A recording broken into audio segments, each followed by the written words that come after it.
Good evening, folks, and welcome to episode 10 of Inglorious Batters First off, podcast. What's that? Did you click go live? Yes, I did. We are live. Do you see that in the corner? Live. No, mine still says scheduled. No, we're live. So don't worry about it. We're live. Don't worry. I'm checking the phone. I'm seeing it on the phone.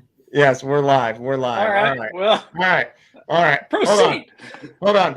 Let me do that again. Hold on. Here we go. You guys ready?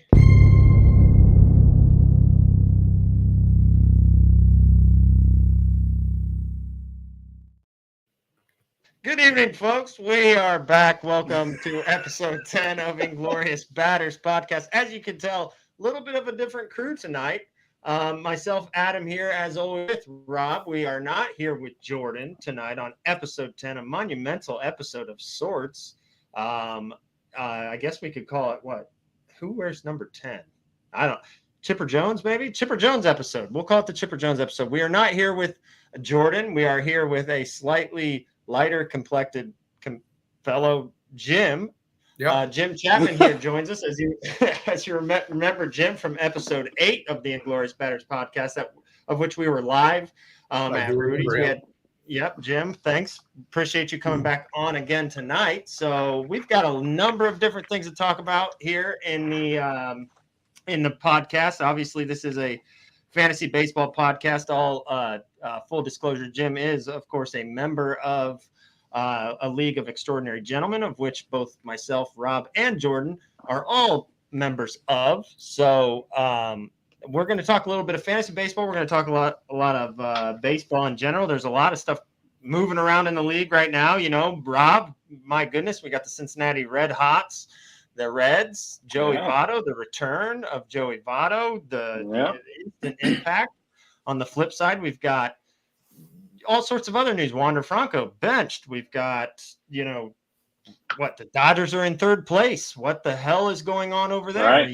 Manfred's comments, not just on Oakland, but his regrets on, his Houston immunity. So on top of fantasy baseball. Yeah. But before we get to all of that, as Jordan kind of started last episode, and I think this was kind of a fun way to start. We want to start with a random question, and Rob had informed both Jim and myself that he had a question for us tonight. So Rob, I'm going to kind of pass it over to you to kind of, let us know what you got for us. All right.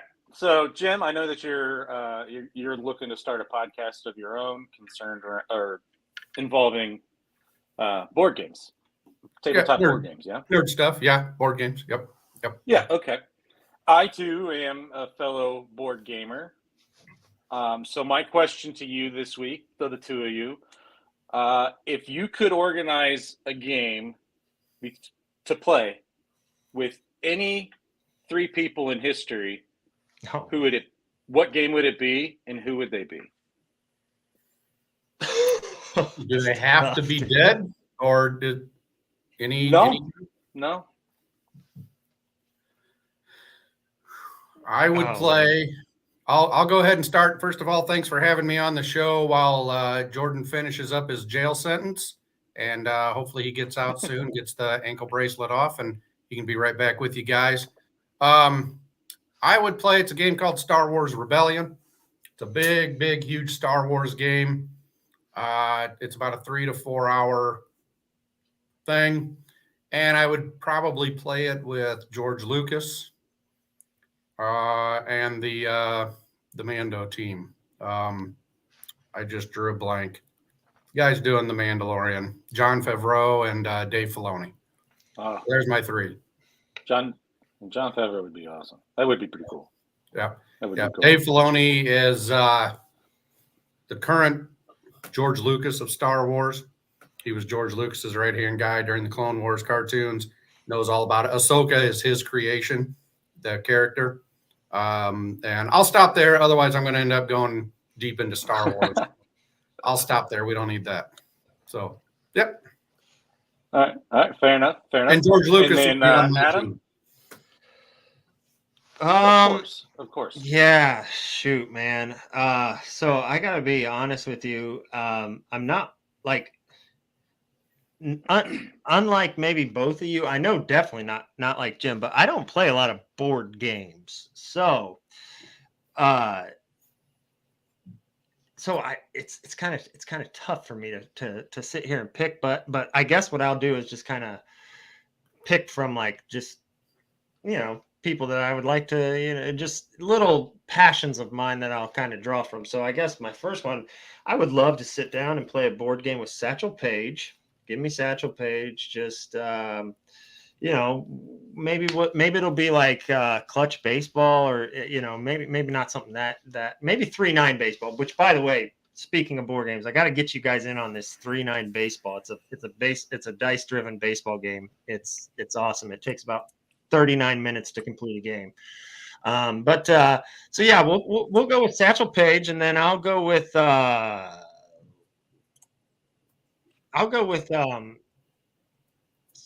Sam Mayday Malone from Cheers, Ted Danson. Yeah, good choice. Down with him because that's my all-time favorite show. And what better person to sit down with from that show? Man, you'll have to come back to me on the third. I just don't have one at the tip of my tongue right now. Those were two that I tried to, off of the tip of my tongue type of thing. But Rob, what do you got? Well, I thought about this long and hard because you could approach it from many different ways, like a game of Risk with, Hitler and Napoleon to see, like, are they that bad at strategizing? Like that would be that way. Really interesting. Yeah, to just watch these two little men fight about who's taller. So I think it'd be great. But I kind of to keep it, centric on the show. I'm going to go with the game that I'm in love with, and I fell in love with it. Jim, I've gotten Jim involved with it a few times. It's called Stratomatic. Oh, sure. It is a card and dice game. It's incredible if you like to play out full seasons or do fantasy leagues in that sense, and play in a league. You can do it that way. It's incredible. Who would I play with? Joe Morgan, obviously, first and foremost. And this is just for the podcast because there's a lot more people in history that I would have wanted to sit down and talk to first. But Joe Morgan, Sparky Anderson probably, because who doesn't want to, sit down with one of the greatest baseball minds of his time. And then my dad. I'd love to do that with my dad because my dad's never played Strat with me, and I think he'd love it. And then second, because he would enjoy sitting down with Joe Morgan and Sparky. And then, I don't have very many times left playing games with my dad, I feel, so I should probably take that as much as I can. So, yeah, that's my advice. My choice. Good advice you just gave yourself. Yeah. Well, I got that advice from you, actually. Maybe. In a parking lot outside of Best Buy. Yeah, no. So, yeah, because, gosh, my best work in parking lots. Professionally and personally, right? I mean, girls got to make some money. So, yeah, I guess, I forgot how far back, obviously my tie to the league is through Rob, and but you almost tend to forget how far back our damn league goes, because you and Rob and Jim, you guys have been, how long? So how long exactly have you guys known each other? I think 2010, maybe 2009, somewhere in there. Whenever we both hired in, I think it was like 2009. Yeah, we both hired in at the H.H. Greger together. Yep. And on day 2, I remember going home and telling my wife, there's this guy named Rob hired in with me. I don't know about this guy. He's nice 90% of the time, but he's got a 10% streak in him. I don't know. And then I think one day we started talking about baseball, and that or other things. I won't say what, but nope. Yeah, well, salesman talk. Salesman talk, right?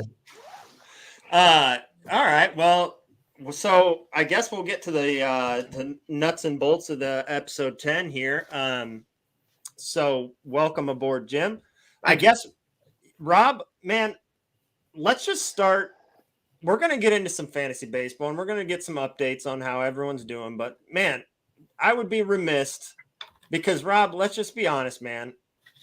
It's not been great the last couple of years as a Cincinnati Reds fan, but let us just start with the Cincinnati Reds, as well as, just everything that's going on with that team. A little bit of just the heat check that they're on right now is quite impressive in a division that is very winnable for, really, you could say that for a number of teams.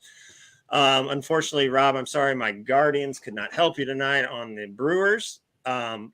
But let's just start there, fellas. And this, we don't have to stay on that topic very long, but I kind of want to start there in general, just with where we're at with some standings, because as I mentioned in the opening as well, not just we got the Reds, we've got Dodgers in third place, we've got a lot of different things going on in the standings. So, Rob, let me just throw it to you with your Cincinnati Reds, man. What is driving this? What are you excited about? Is there anything that's maybe fool's gold that we're seeing here on this little bit of a hot run? But what do you think? Yeah, I mean, for sure do feel like it's fool's gold, because I'm 35 and I've been a Cincinnati fan since day one. And I'm not just talking Cincinnati baseball, I'm talking Cincinnati football too. So I'm just so used to being let down time after time that it's become the normal feeling. So instead of, like, right now, my anxiety about baseball is super high and I'm not able to devote my full time to other things because of this Cincinnati Reds. I'm just so glued to them right now. So, fantasy kind of falls by the wayside. But yeah, I'm excited about it. And I don't know how to express myself about it is really what I'm trying to say. To tie that into fantasy, thank goodness they're doing so well. I was able to pick up 2 Cincinnati guys that I didn't even know they were alive a month ago. I don't know how to say this dude's name. Friedel? Whatever. Friedel. TJ Friedel. Fraley. Hold on, Jim. You have TJ Friedel? I do. Man, that means that fucking guy's been on all 3 of our rosters this year, because I traded him to Rob. He's got me 20 points tonight. Oh man! And I picked up Fraley right before he came back from the IL. He's got me 13 tonight. These have been the 2 best offensive players I got. I got Lucas Sims, the reliever, because they've been so hot, and thank goodness, because my team.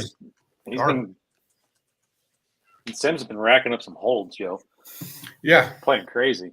Yeah. So it worries me, though. It worries me both fantasy aspect and it worries me in real baseball. The reason it worries me in fantasy is because a lot of these players on the Reds team were fringe waiver wire players anyway, starting off this season. So, I think Jonathan India was drafted. Outside of that, I don't think anybody in their starting 9 on opening day was drafted in our league. So a lot of the players that are performing, Matt McLean, Spencer Steer, Jonathan India, they're performing, and they've been performing very long. So regression's due. These guys are going to come back down to earth. And right now, I mean, they've got Atlanta for a 3-game set. They're up on Atlanta 11-7 in the 7th. So, I mean, I'm happy about it. But, I mean, regression's due, and it's going to hit hard. And I don't think it's going to hit all of them at one time, but I feel like we're riding some hot streaks in fantasy, and it's going to get scary for us here in a second. Well, yeah, I mean, and I guess before we get too deep into the Reds topic, we've gone a few minutes now talking about the Reds, but I saw something come in. Did Ellie De La Cruz hit for the cycle today? Yeah. Wow. I think he just hit a triple, so yeah. I mean, and we haven't even talked about him yet, and just the excitement and youth and just overall athleticism at 6'6" or however tall he is that he's brought. I mean, obviously there are, I'm sure, and Rob, I think you've mentioned them that, and you maybe were a guy that wasn't quite ready. You maybe thought he wasn't quite ready for the call up quite yet. But there are maybe some concerns. But my goodness, what a lift he's been. So let me ask you about that. Let me ask you guys about that. Yeah, dude, Ellie has been incredible. First and foremost, I think the impact his biggest impact on the team has been bringing fans into the stands. They had a sellout crowd tonight, and they haven't sold out a game. I don't think they've sold out a game other than opening day in 2 years. So they had a sellout crowd tonight just because they had Atlanta in town and Ellie De La Cruz. And if you've watched the Reds all season, you can see it in the stands. Since Ellie's call-up, you can see asses in seats. So I think that's his biggest impact thus far. And then that is reinvigorated the fan base, and then the players are just getting behind it, and they're just getting fuel from it. My worry is Ellie comped very closely to Fernando Tatis Jr. and Javier Baez in the minor leagues. And obviously we've seen the struggles that Javier Baez has. And we see what Tatis can do. But I feel like it's a very fine line between what Tatis can do and what Javier Baez is now. I mean, if that kind of player loses a step, he loses a lot of his game. And I think that I'm just kind of crossing my fingers and hoping that doesn't, come to fruition as quickly as I think. So on that Baez Tatis comparison you made, I agree with you on that. When because Baez he's an insanely athletic guy, and you saw it earlier in his career with the Cubs. He makes big plays. He does this and that. And like Tatis, he can go after pitches that most people shouldn't, or he could, and get hits out of them and do stuff. And like you said, when they lose a step, all of a sudden that turns into a real disadvantage for them because they're still playing like they're 25, but they're not playing. They're trying to play like they're 25, but they're not. And then when they lose it, they tend to fall off a cliff. We're seeing that with Baez. He still makes the occasional great play for him at defense, and he's still going to get his time up at the plate. But for the most part, he's nothing like he was early in his career. He was a top player for sure early in his career when the Cubs were up. Oh yeah. And now he's in our league. I think somebody might have him, but it's one of those hoping for lightning in a bottle with him anymore. You can't count on it. Yeah. Yeah, and I know that he's been a waiver wire guy for the last week or two, so at least. And I think and that's a clear reflection. You see, the difference between Javier Baez and Fernando Tatis right now is definitely the athleticism. I think Javier Baez he's older, so he's aged out of that. But and I think that where it gets those types of players in trouble are, and like you said, plate discipline, one, but also on the base paths.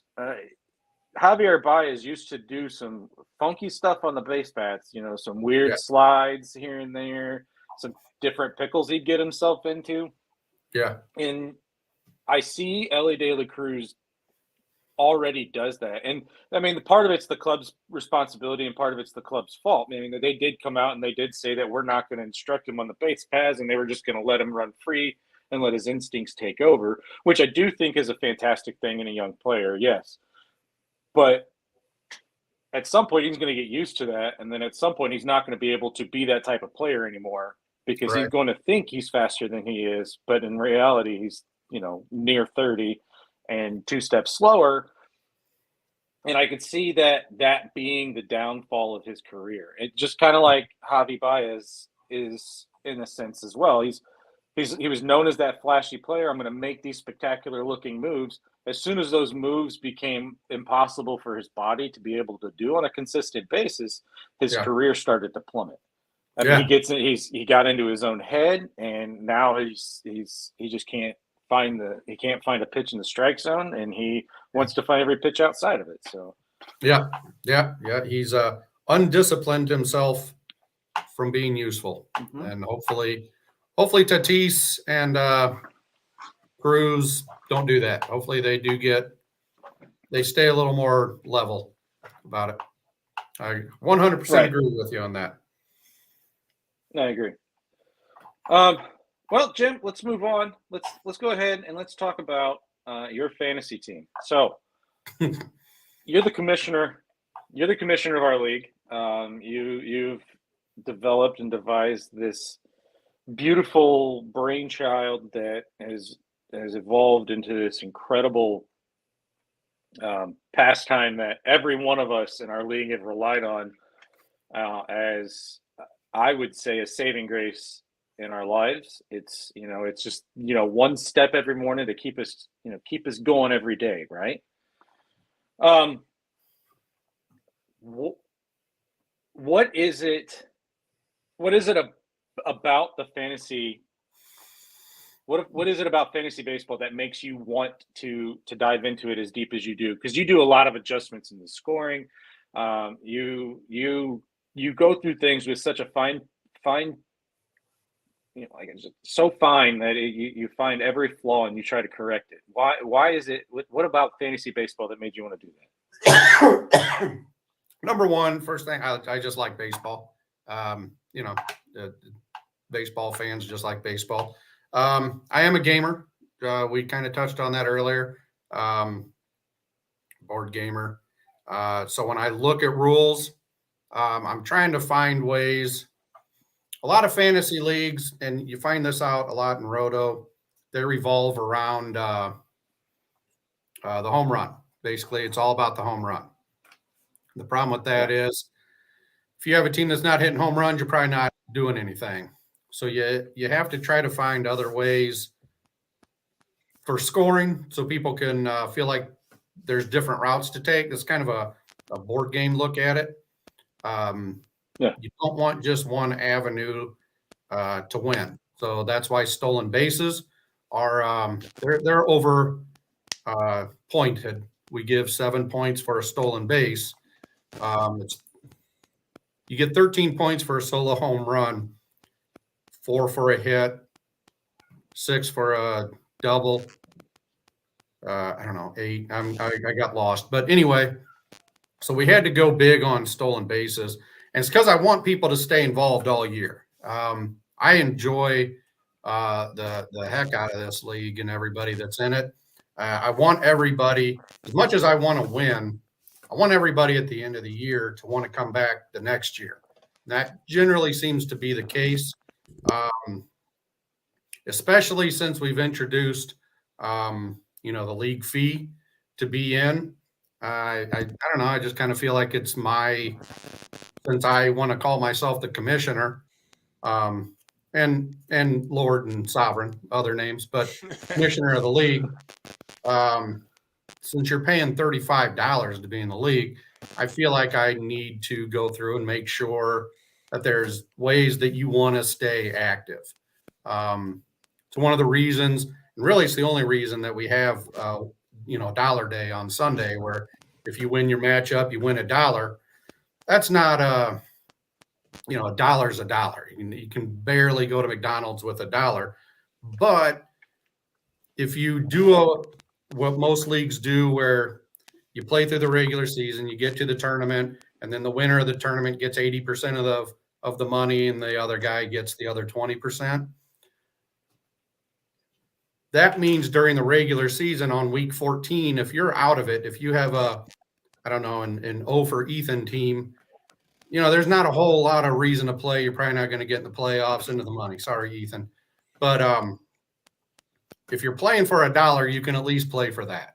Even if my team's 1-10 and I'm playing Rob and he's 10-1, I can at least try to keep $1 away from Rob and win that $1. And you always have that. So it keeps you going week to week to week. And then, of course, you're trying to get into the playoffs and get to the bigger money. I'm not a big fan of money. I'm a big fan of money. I like money. Go ahead and send it in. But I'm not a big fan of playing games for money, even in this league, because Rob and I, we dreamed up this league a long time ago, and we actually brought up the money part of it like year 3. Yeah. And we even came up with the system of winning $1 a week and all this. But I kept acting like, oops, I forgot to do it. And, oh, gosh, darn it, it's too late now. It's because I don't like the money. Well, anyway. But we went ahead and did it a couple of years ago. I think we were only doing $20 at that time or something. And it's actually worked out really well. I like what it's added to it with dollar days now become a weekly holiday for us in the league. So for 20, what do we got? 22 regular season weeks, 22 weeks every Sunday, people wake up and get on the chat group and put in its dollar day and everything. I just like the group that we have. This might be the best grouping that we have. Everybody's really paying attention. Adding Austin this year has been great. Actually, I was a little worried before the season began because he wasn't talking much, but man, he's turned out to really be a good addition. As were Corey and Brandon last year. I don't like those guys. No, I don't like them, but they were good additions to the league. Corey's riding a fine edge to get kicked out. He won the championship last year as a rookie. That's something that can never happen again. And also, he's beating me. No, he's catching me this week. So this could be Corey's swan song in the league. Brandon, I might take out. Screw that guy, whatever. Break up the hot air. So that's it. Is that me? That's not my mic, is it? Do you hear the buzzing? Is it me? Yeah, I kind of can hear that too. Yeah. So that's why I do Adam, it. Are yours? I feel like I kind of owe it in? to you guys for taking all the time that we do and the money. And I just like the competition. I wish I was better at it lately, but that's why. Right. No. Well, yeah. This year, I feel like this year is going to go out anyway. It's not going to be in the record books, obviously, because the rule changes affected baseball a lot more than we thought they would. So it doesn't count. Yeah, it doesn't count unless I win. Then everything counts. This year like 2020 too. This year counts until I'm knocked out. Then it doesn't count, and then I can get on board with everybody who cries about 2020. The beginning of that season, everybody's all about, no, this counts. No, it's the same thing. Shortened season doesn't mean anything. Then as soon as they were out of the tournament, well, it doesn't matter. It's 2020. It doesn't count. It's only 6 weeks. Yeah. That's exactly how it went, too. It is exactly how it went. I even made up a plaque. Yeah, it does count. It does. Sorry, Adam, how about yeah, go ahead. Well, we were just filling time while you had to step away. We were filling time with his position in the just description of the fantasy league. Yeah, no. The one thing I was going to mention, because as I got booted with this damn corporate restart, I don't know what they do. It doesn't matter if I turn it on 2 hours before. It just knows when I hit live. Okay, we're going to do this automatic restart. And anyways, but so I did immediately turn my phone on so I could kind of keep in tune with where you guys were at. But the one thing I was going to ask, and one of the other reasons why I brought up the Reds for a number of other reasons. Sorry, I just want to go back to this real quick. But obviously there's the De La Cruz and Novato and everything else that's going on with the Reds. But do they have the best reliever in baseball? And Alexis Diaz, is he? I mean, that's a guy I wanted to talk about because that guy is, dude. I think he is. I think he is this year. I don't think he will be next year. Let me just give you his numbers this year. He's pitched in 32 games. Okay. So 31 innings pitched in 32 games, a 2.03 ERA. In those 31 innings pitched, he's got 55 strikeouts and a 0.96 whip. Wow. Yeah. He is filthy, absolutely filthy. But I just 36.5% ground ball rate. Yeah, I mean, when you dig into the a little bit more of the quantitative stats, some of the deeper ones, it's like, well, no wonder he's so good. I mean, but and the few times I've watched him pitch, because obviously they're blacked out for most of everything that I have access to, so I haven't got to watch him pitch too many times. But man, I was just like thinking, the one thing I wanted to mention about the Reds was like, man, that bullpen, when you got that, that's pretty good. I'm sure there's some sort of a study out there that's been done about that. Some sort of model built around success in Major League Baseball and then bullpen performance. Yeah, what's funny about all of that is he's got that 2.03 ERA this year, and he's actually above his career ERA in the MLB, which is 1.9. So yeah, he's got some really, really nasty stuff, and he looks eerily similar to his brother. It's just like, you guys think the Reds are gonna keep this whole thing together and make a push? Or are they gonna sell some stuff off like Diaz? No, I don't think they'll sell Diaz. I think they'll stick together their core. But I think it's going to be for a push, not necessarily for this year's push, maybe next year's push. But, I mean, I think they'll keep the core. I think Benson's gone. I think Kevin Newman's going to be gone. I wouldn't be surprised if either Fraley or Friedel are gone. And I just think they're going to look to reload their farm system that way, because they got to move something. They've got to start moving somebody. And right now it's Votto and India. They're the odd men out. Encarnacion Strain's coming up, and his slash line in the minor league is ridiculous. So, do you think they'd move off India this year?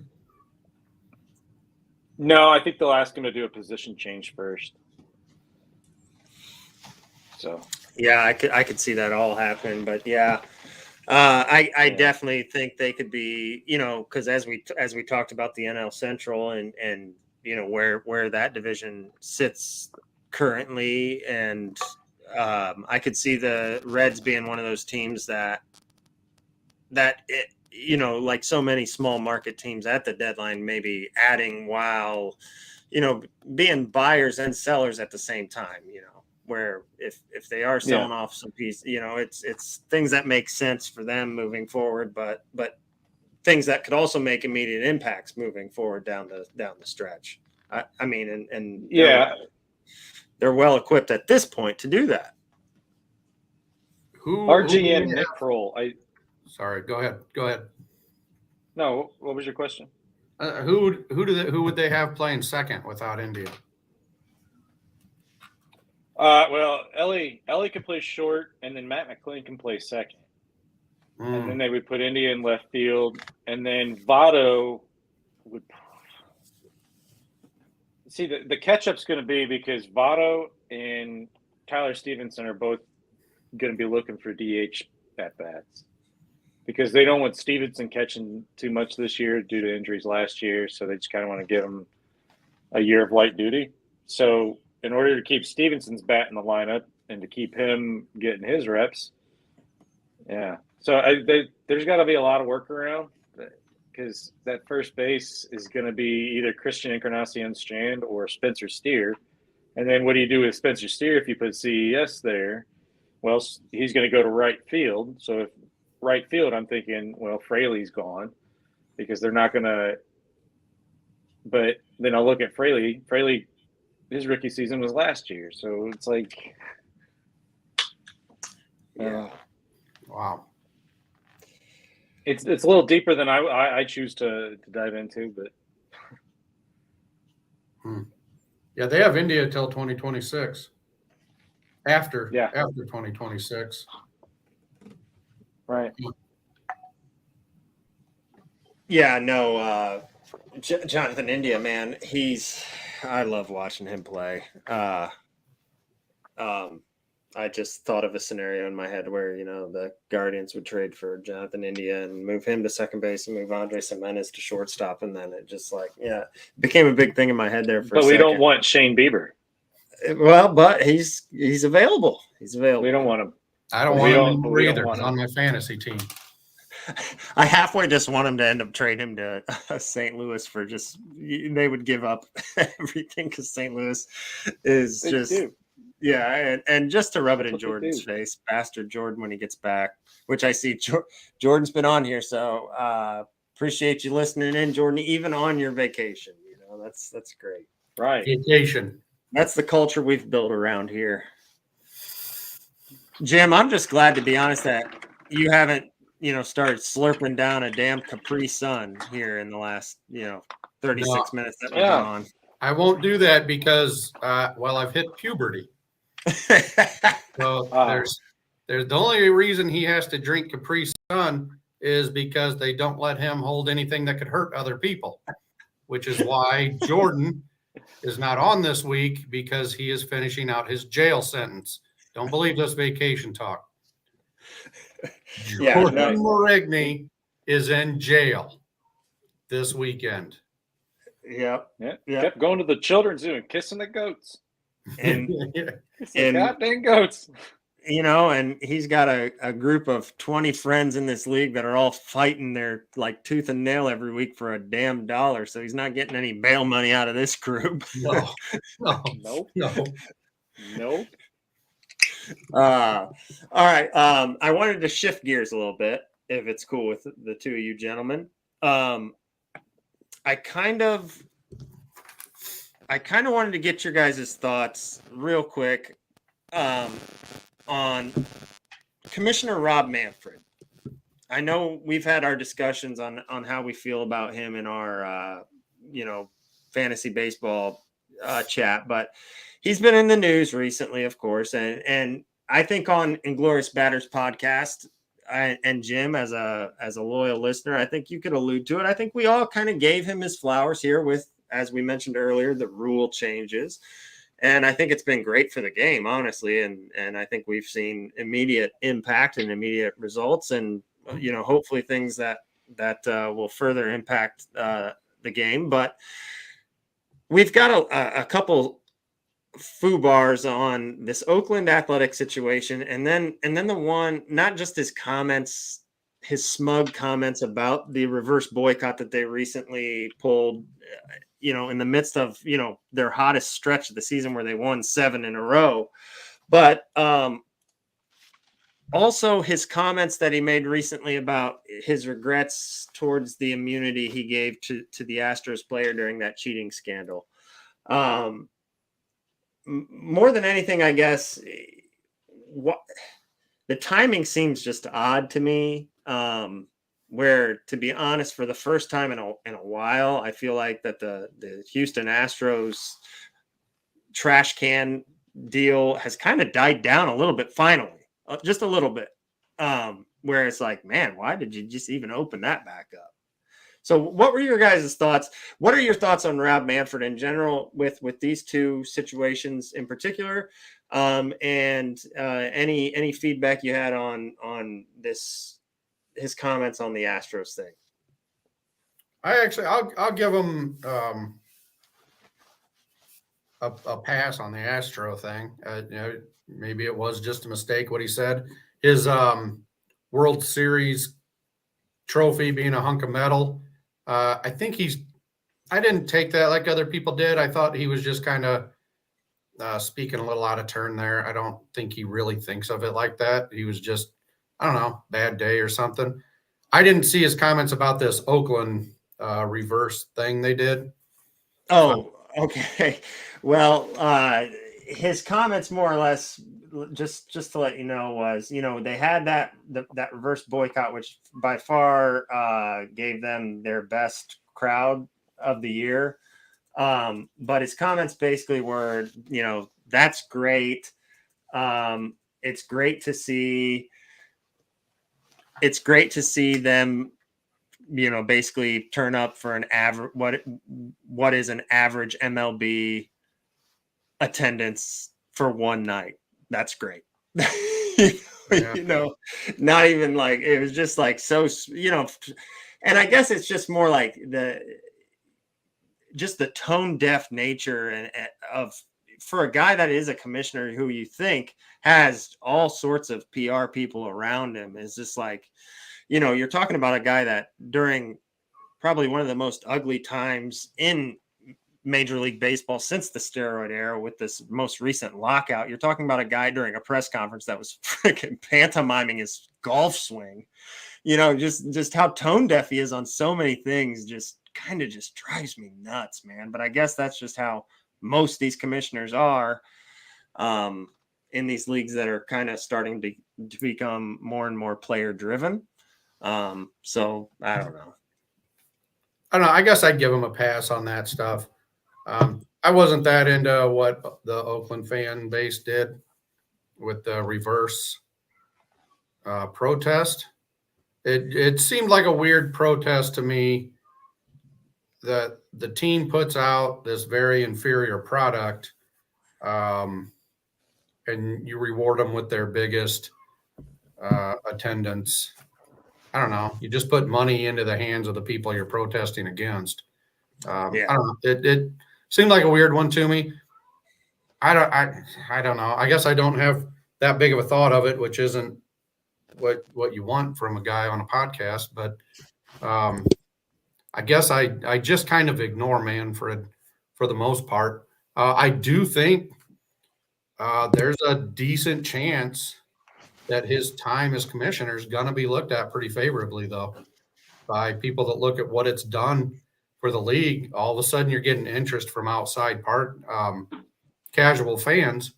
There's an actual casual fan base all of a sudden for baseball, where 4 or 5 years ago there wasn't, because nobody was moving on the bases. It was a pretty boring game, and now all of a sudden we got people stealing over 30 bases before the All-Star game. I mean, it's become a very different game under him. So I don't know. I guess I'm not the best one to ask. Rob, on to you. My kid's standing behind me in his underpants. What Go up, to bed. Duke? Nice. Duke's excited for the big game tomorrow. Yeah, he's got himself a game tomorrow. Sorry about that, everyone. As for Manfred, I hate the man. I don't think he is. I think he's tone deaf.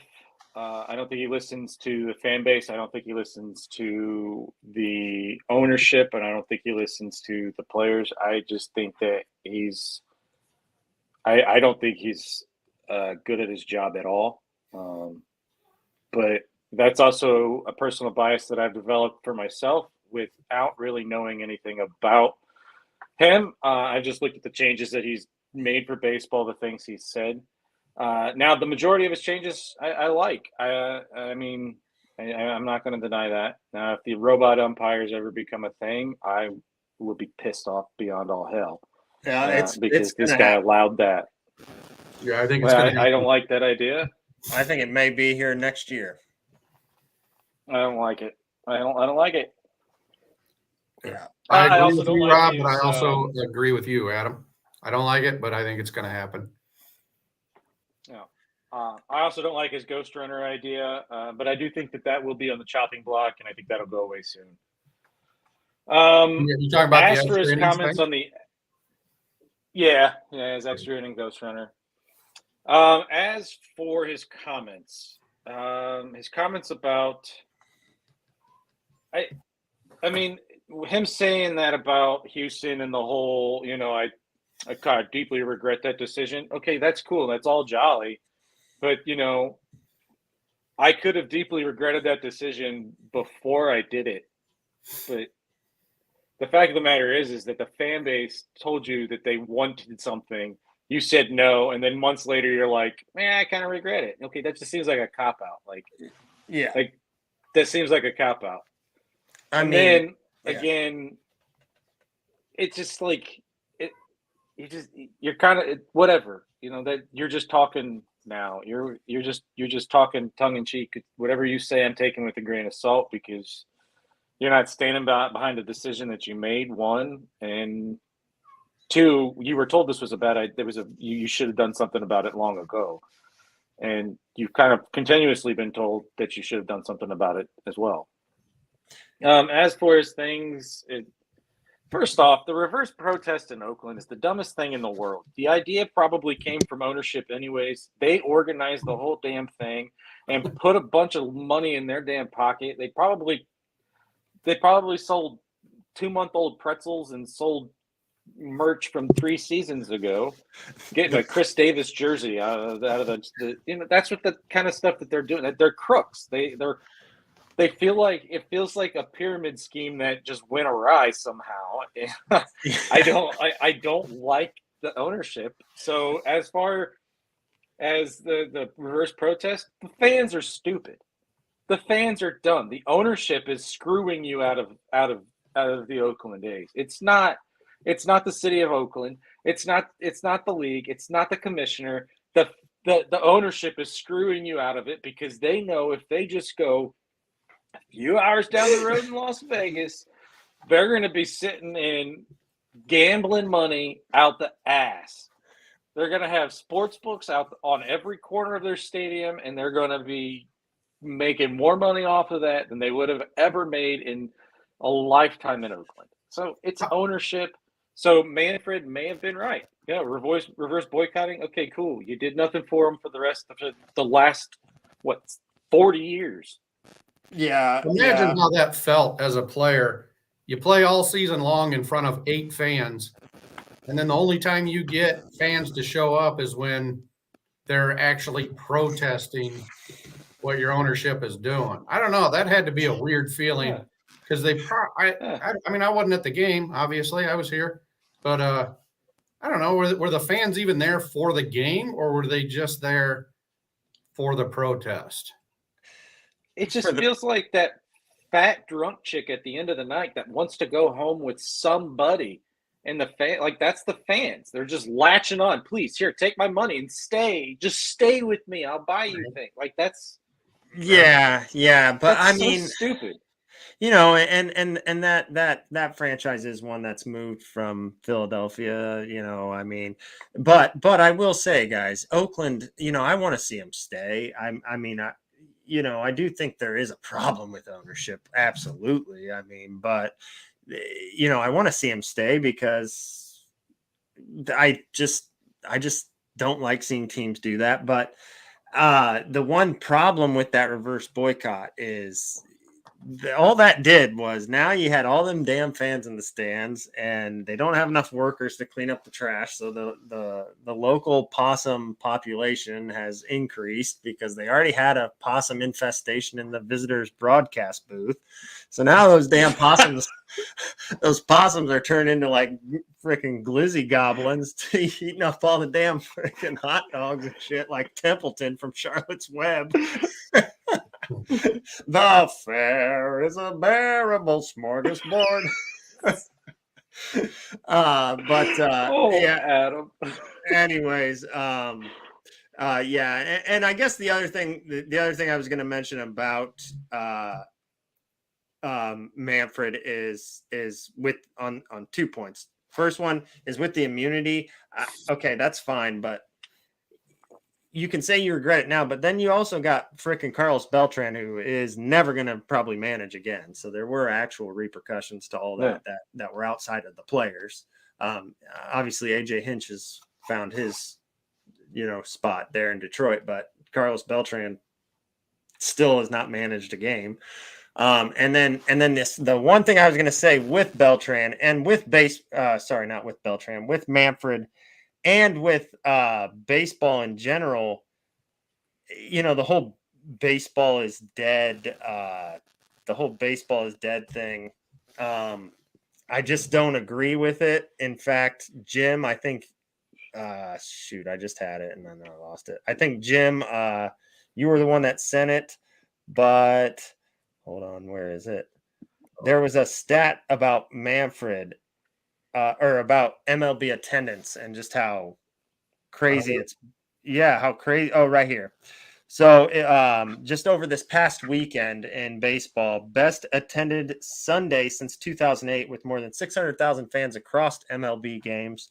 Best average attendance for a Sunday since 2014, and first back-to-back weekends of more than 1.5 million fans since 2017. So, I mean, think Josh Hauberger sent that, but yeah, okay. Yeah, I know what you're saying.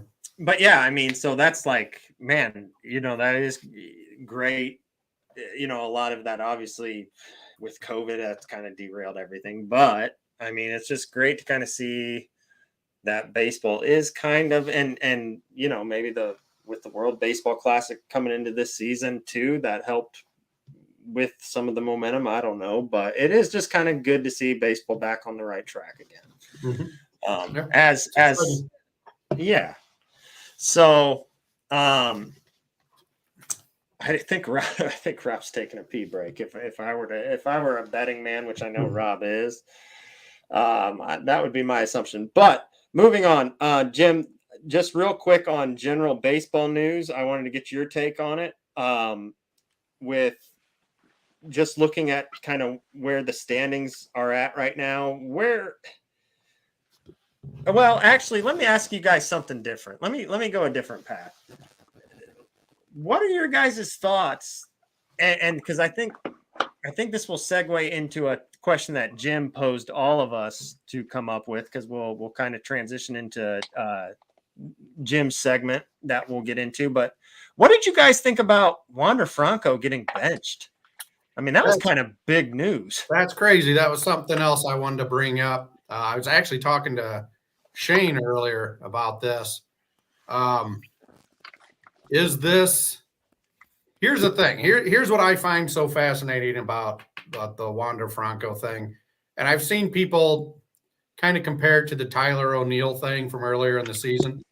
Tyler O'Neill is not Wander Franco. Is it Franco or Franco? Does it matter? I don't think it matters. We all know who we're talking about, but he's a star of the game, and he's a star of the game who plays arguably one of the top 2 or 3 important positions on the team for a team that's fighting for first place. They got a 4.5 game lead, I think, in a very tough division.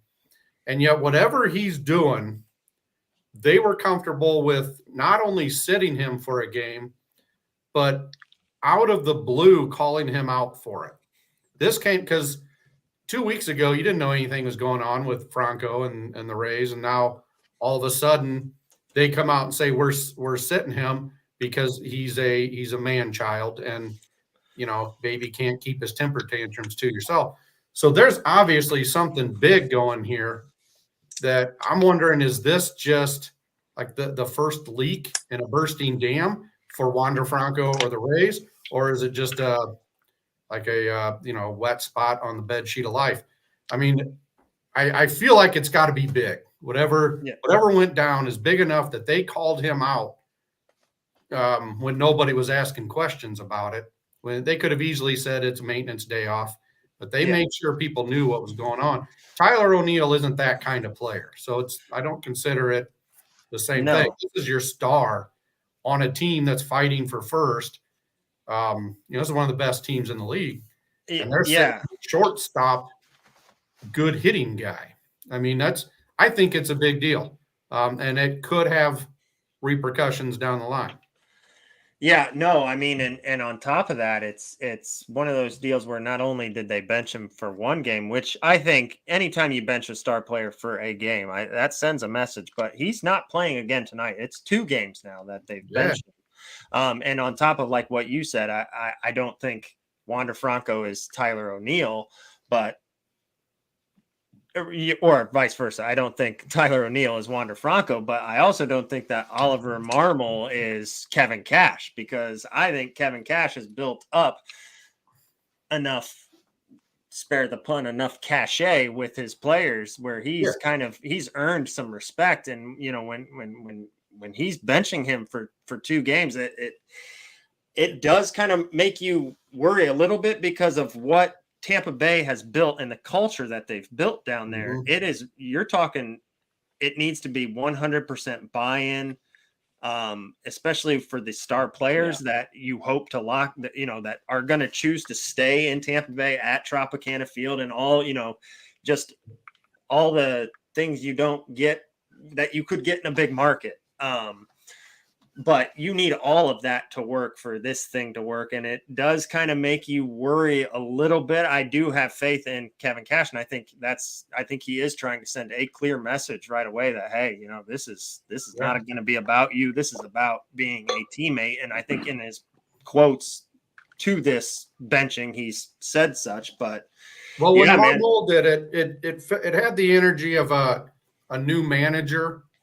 At like a retail place, they always come in, want to piss all over everything to everybody who the boss is. They always pick on somebody who's a good performer. But when Cash does it on Tampa Bay, it feels like there's an actual. This is a big thing, bigger than what we know. I don't know if it's something that's going to affect Franco down the line, career wise. I don't think Tampa Bay will fall apart because I think they're that good with the system they do. But I mean, is this cat about to, I don't know, fall apart? Something, I don't know, something big though. And I feel like the team was probably behind it.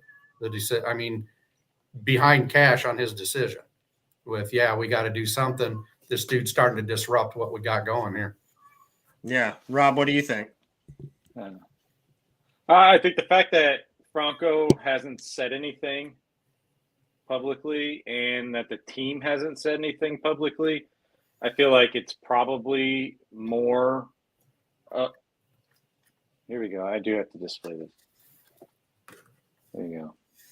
It's from a company in Cincinnati called CincyShirts.com. It's awesome.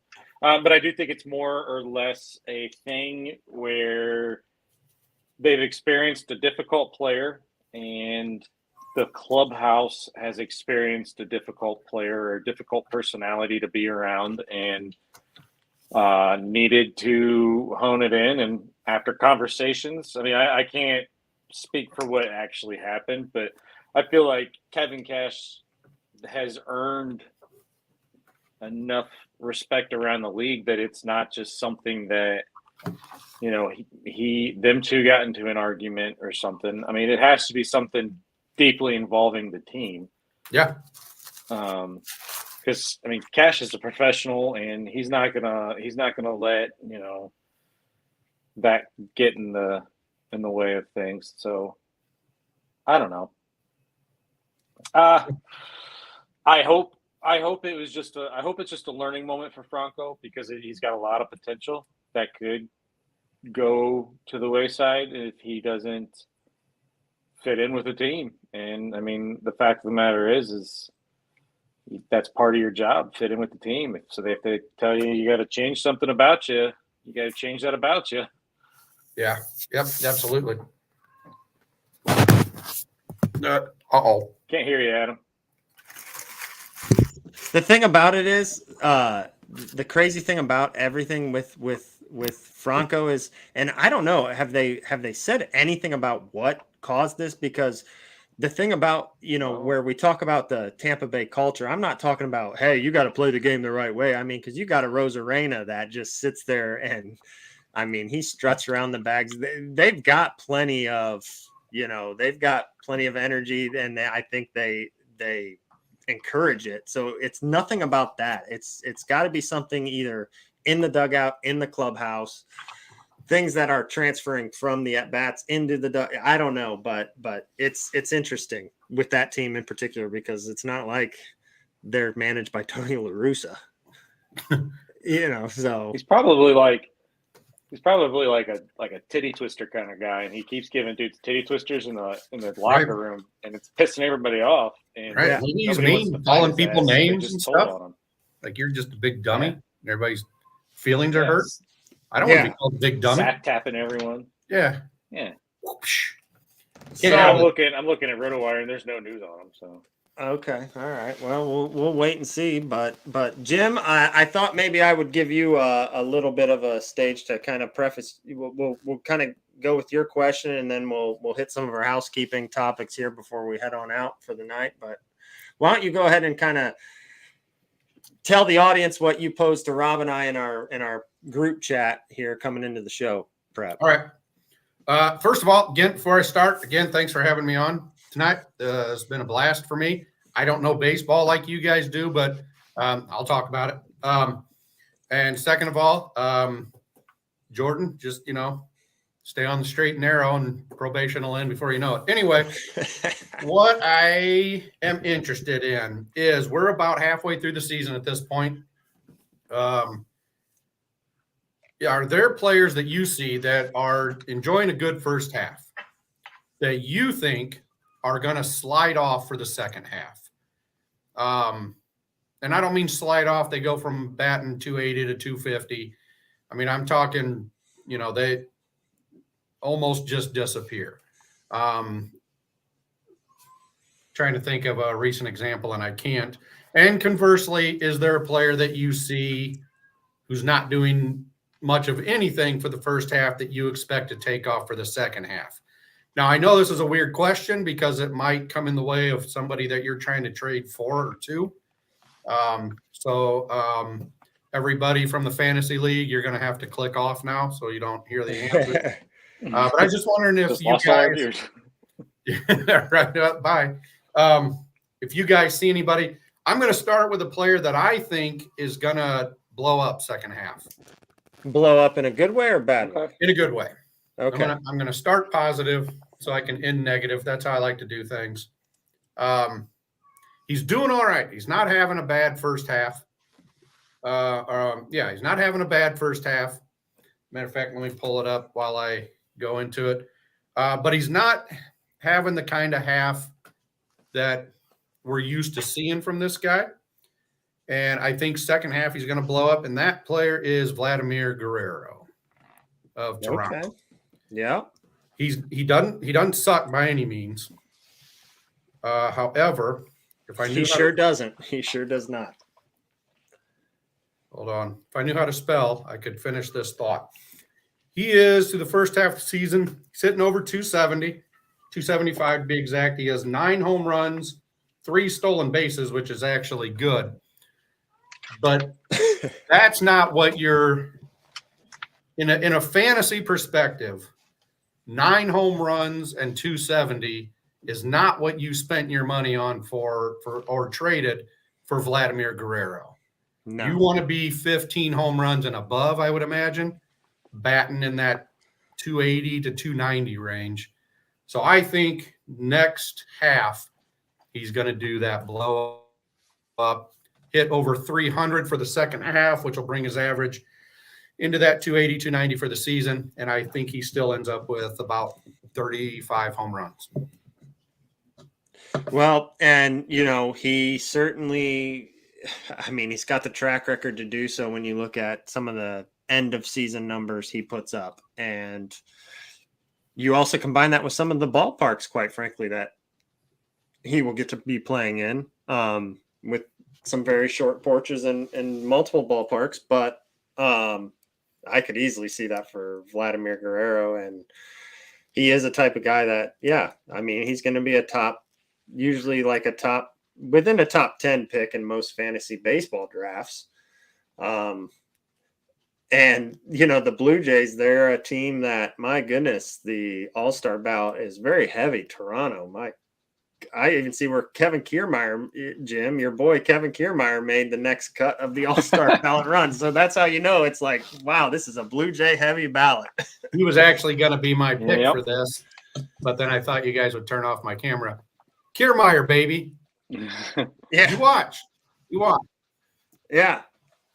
Yeah. No. Rob, who do you got? Who do you think? Rob? I want to touch on Vlad a little bit. My one concern with Vladimir Guerrero Jr., the little one, the baby version of the big version of Vlad. Baby Gary. Yeah. What we call him in this house. Baby Gary? Baby Gary. Yeah. I like it. The majority of his, if you look at all of his numbers, most of his hitting in his career has been done in a minor league ballpark, because COVID year was what, 2021? Yes. 2020. 2020. So 2020, no, wasn't 2020 a bubble year, and then COVID year was. No, you're right. Yeah, the COVID year was the kind of the bubble year. Yeah. Well, his home run numbers from that year. 21 games. There 60 games, 161. Yeah. Okay. So he put up 9 home runs that year, which was a lot for a 60 game stint. And then 161 games, he had 48 home runs in 2021. Okay, well, I guess my years were off. I was thinking that his COVID year was 2021, and that was his big spike in home run year. And that was where he spent a lot of time in Dundee and Buffalo minor league ballparks because Canada's lockdown rules. So my entire theory is shot. Vlad Guerrero, I approve. Blame it on Canada. Yeah, damn Canadians. As for, I do have one selection that I think is going to blow up, and I'm actually kind of pissed off about it because I actually dropped him a while back. He was my first round pick at $12, but I think Taylor Ward. I mean, he is way better than he has been at the start this season, and he has been heating up as of late. If you look at Taylor Ward's numbers, Taylor last year, but he had a 281 average, 360 OBP, and a 473 slugging. He was sitting right there in line with Ronald Acuna Jr. And I feel like that's the Taylor Ward that, he really is. And I think he's bouncing back from that. And I do think that he's going to have a big second half. I think he's going to start stockpiling some home runs, and I think his OBP is going to go up a lot more. He's got sitting at a 309 OBP. He just hasn't been. I don't know. He hasn't been getting a clean look or good opportunities, and then he started to get platooned because he just wasn't hitting the ball very well. And now that the Angels have gotten hot a little bit, he's starting to get a little bit hot. So yeah. I think he'll have a big second half, especially if the Angels do stay competitive in the division.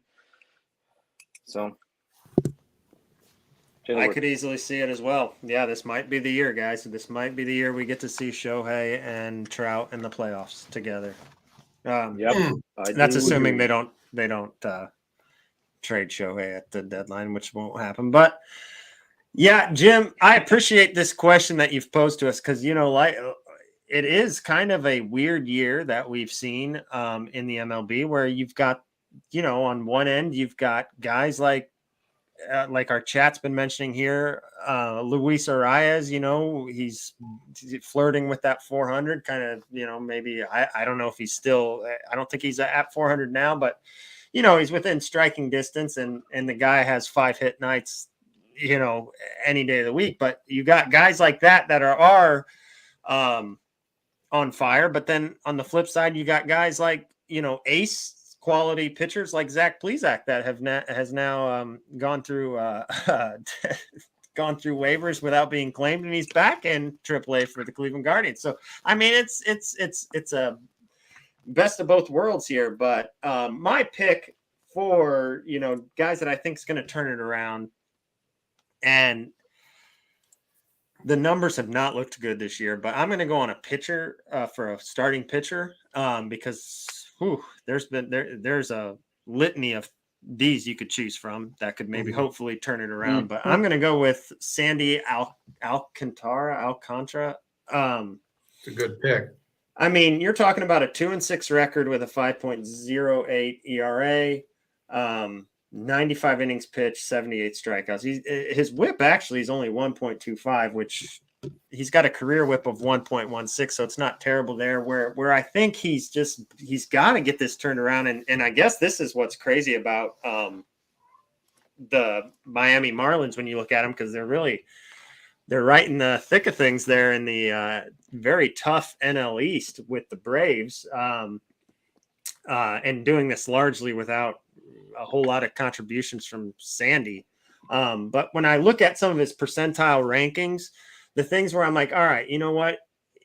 He's a guy that where I'm like, he's not going to maintain a 25th percentile K percentage. I mean, his stuff is too good. He's going to get it figured out, because when I look at it, he's in the 74th percentile for barrel percentage. So no one's really barreling the ball against him. He's in the 68th percentile for walks. So not giving up too many free base runners. And then on top of that, he's in the 90th percentile in chase rate, as well as the 95th percentile in fastball velocity and the 68th percentile in fastball spin rate. So, I mean, I think that shows you that some of the stuff is there. Maybe he's struggling with some location, but I think the stuff is there. I think, man, I don't know. I was listening to an interview with Skip Schumacher, the manager down there, and he was, and a lot of this is managerial talk, spin of sorts, but he was kind of blaming it still just last week on the World Baseball Classic and how that affected his preparation, on top of basically what he was saying was, we were in spring training trying to adapt to these rules. Then we went to the World Baseball Classic where they weren't enforcing the rules, and then they were back for like 2 weeks trying to get him back onto the rules. He goes, I think that really messed with him. I don't know. I think that's a little stretch. That's a bit of a cop out because so did everybody else. Yeah. I mean, it's like, I'll say about Alcantara, the reason, because I brought this up earlier, and I keep bringing it up because I look really smart right now until he turns it around. But I actually traded for Alcantara, bringing it back to our league. I traded for Alcantara last year because I just needed one stupid win. And I'll say last year, his last, 7, 8 starts are more in line with what he's doing this year so far. So I felt like I started seeing it last year because I just needed one freaking win out of that dude, and I couldn't. I don't know, but he started falling off a little bit last year. If you could, I don't know how to do it, but I think you can look up and see some of his starts. He finished weak last year, and that seems to have continued on into this year. So I don't know if it's a Aaron Savali of the Indians. Not the Indians, the Guardians. Back before, they used to pitch him a lot. The dude would come out, he'd get 7 innings, he'd be at like 101 pitches, and they'd march him back out for the 8th. And now it's like his arm is shot. I almost wonder if they've done that to Alcantara because they were pitching him. I mean, it seemed like he was doing 8 innings every time he pitched for several years. And I know he's a young guy, but that's going to catch up to you. With as hard as these pitchers throw nowadays, that's going to catch you, and it'll get you at different times. Guys like Verlander can just seem to go forever, but not everybody's a Justin Verlander. Yeah, Jim, that's a very good point because I think you're right. That was a guy last year that I was like, oh my gosh. I mean, every game he was going 7+ well into the 8th. I think he had several not perfect games, several complete games, but like you said, that does stress you out. And this is a guy that this year you're talking about average mile per hour on his 4-seam fastball, 98 miles per hour.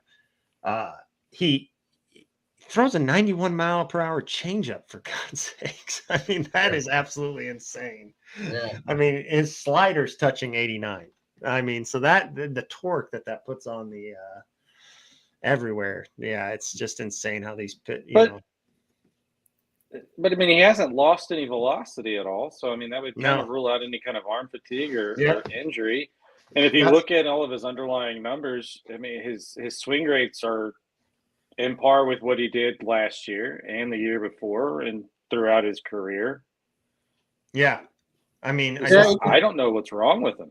It could just be terrible luck, or the fatigue isn't showing in velocity, but in location. I don't know. I just.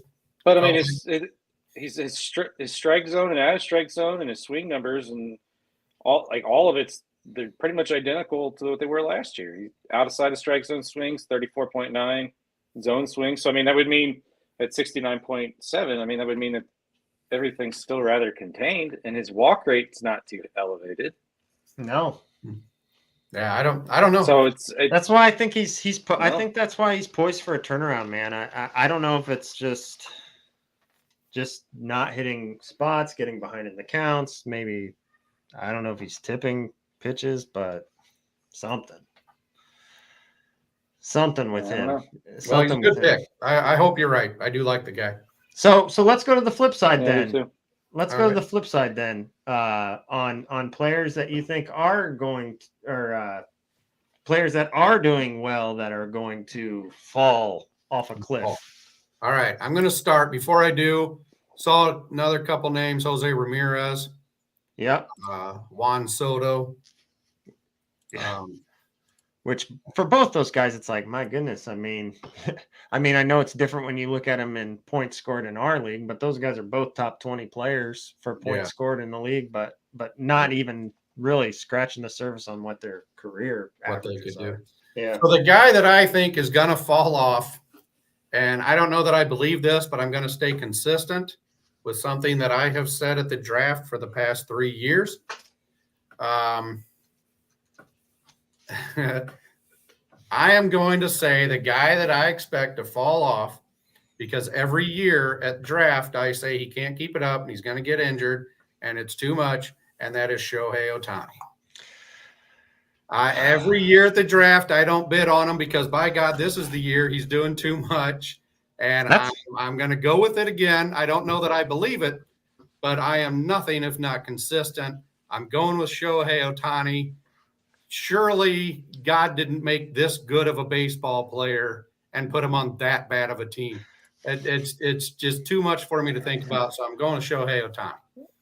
Jim, little do you know that Inglorious Batters podcast has expanded, and actually we have an editing department that will clip that. We'll get them on that after the show so that we've got that stored in the archives, because that's controversial as hell, Jim. You're coming on like, just starting that's you could be right. But the only way I think you're right is if it's due to an injury. Oh, yeah. It's kind of what I'm basing it on. Yeah. I say it every year at the draft. This is the year going to hurt his arm, and they're not going to. So, but I hope not.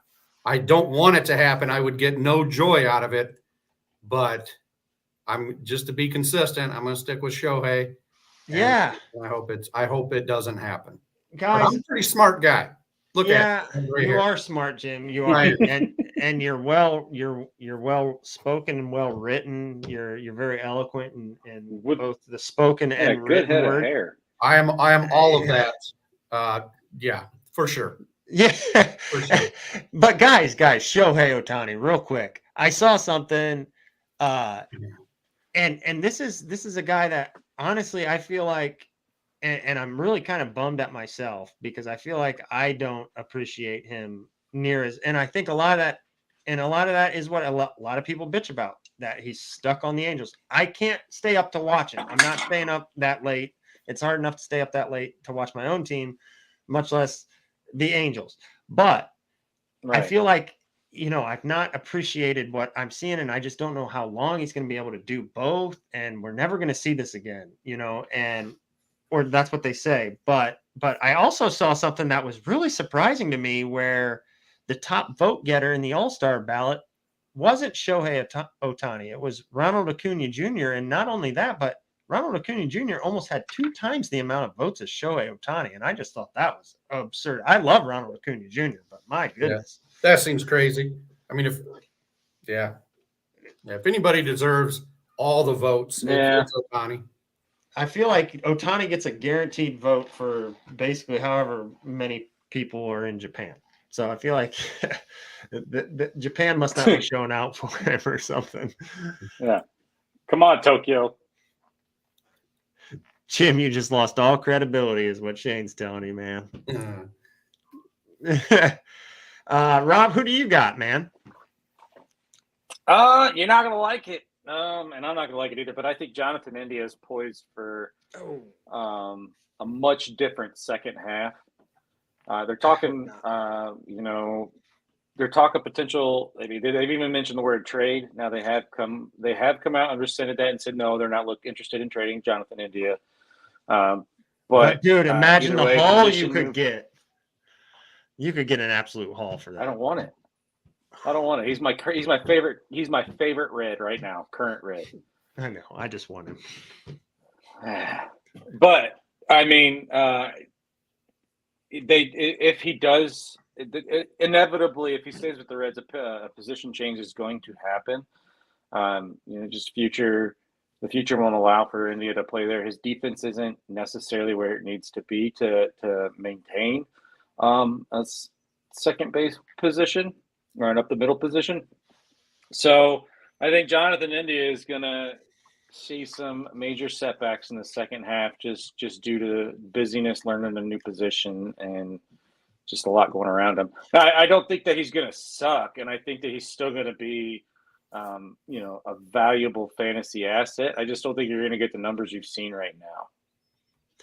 Where would they make him play? Or would he just? That's the thing. Like, I mean, ideally, Votto would be DH, and then maybe teach India how to play first, and Encarnacion Strand to play third. I don't know, man. Yeah, I mean, I guess it's a good problem to have for your team, honestly. I mean, yeah, you're in a good spot. It's also why I play fantasy baseball, because I don't want to have to think about. Yeah, but Rob, it's like one of those things where the better the Reds do down the stretch, if they were, to do anything, they're not in a position to have to move anybody to where, they kind of still maintain the leverage on all these guys, They do on a lot of these guys. They made it to include their pitching staff and everything. So yeah. Hey, in answer to the question in chat right here. Yeah. You would be able to keep playing him as second. He'll have that eligibility all year, probably into next year, depending on the league. But yep. Okay. Well, yeah, my guy is, and that's where I thought this was a good part to transition into this segment. I've got Wander Franco as someone that's going to drop off. And I guess there is some of it's what's going on with him recently, but there's also just, I don't know. I think his value, he's got a lot of value.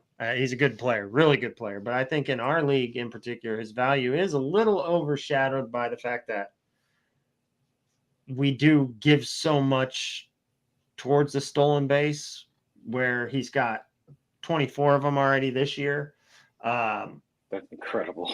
Yeah, he's got 24 of them this year, where I think he is. I mean, but he does have an 804 OPS. So, I mean, I'm not saying he's having a bet, and I guess that's not what this segment's about. He's having a very good year.